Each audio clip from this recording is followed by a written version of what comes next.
Est-ce que vous avez déjà vécu cette situation où vous devez parler en public? Tout semble aller bien. Et pourtant, quelques minutes avant de prendre la parole, quelque chose se passe dans votre tête. Une voix interne murmure, tu vas oublier ton texte. Ils ne vont pas t'écouter. Et si tu te ridiculisais? C'est comme si, avant même d'ouvrir la bouche, votre cerveau commence à vous mettre des bâtons dans les roues. Et ce que vous ignorez, c'est que ce phénomène est bien plus fréquent que vous ne le pensez.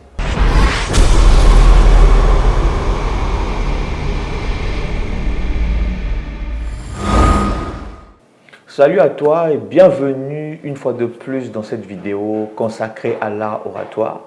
Je suis Yann Yoba, je suis entrepreneur, maître de cérémonie, organisateur de mariage, écrivain, présentateur, chroniqueur télé et je suis formateur en art oratoire.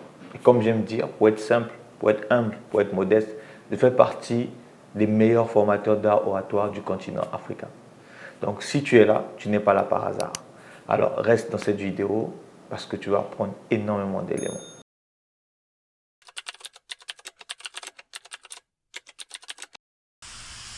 Notre cerveau est une machine extraordinaire, mais il a un grand défaut.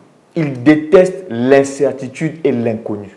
Pour lui, tout ce qui sort de la routine quotidienne est considéré comme étant une menace. Parler en public, c'est se trouver face à un groupe de personnes qui vous observent, qui vous écoutent, qui attend quelque chose de vous.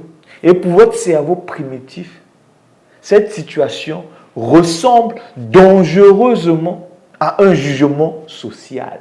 En fait, il y a des milliers d'années, être mal vu par un groupe signifiait l'exclusion. Et l'exclusion signifiait la mort. Et c'est vrai. Aujourd'hui, on ne meurt pas en parlant en public. Mais notre cerveau reptilien n'a pas évolué aussi vite. Il continue d'associer la prise de parole en public à un danger. Donc, il continue d'activer un mode qu'il a appelé le mode survie.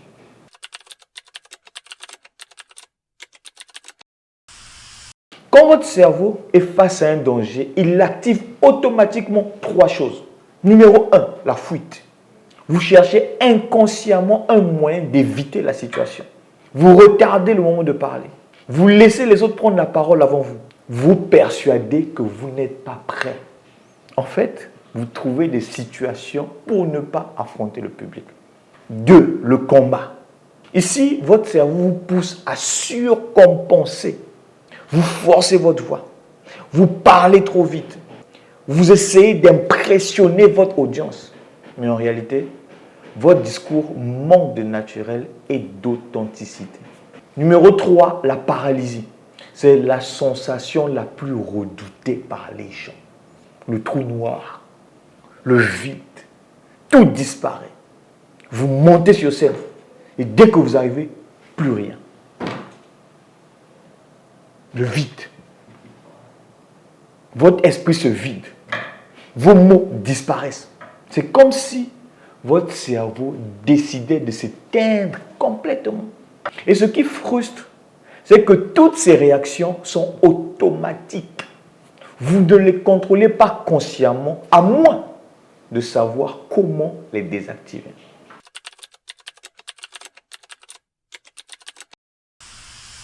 Regardez autour de vous. Quand quelqu'un prend la parole et qu'il commet une erreur, qu'est-ce qui se passe réellement? Est-ce que le public se met à le huer? Est-ce qu'il est exclu de la société? Non. En réalité, 99% du temps, la plupart des gens ne remarquent même pas les erreurs. Et pourtant, notre cerveau anticipe toujours le pire possible. Pourquoi?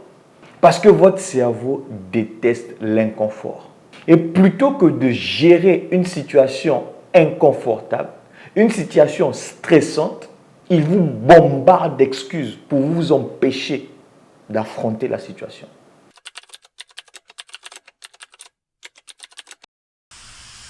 Si vous comprenez que ces réactions sont biologiques, vous faites déjà un pas énorme vers la maîtrise de votre stress. Le but n'est pas d'éliminer complètement et totalement la peur, mais le but est de l'apprivoiser, de la transformer en énergie positive.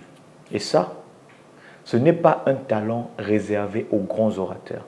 C'est une compétence que tout le monde peut apprendre.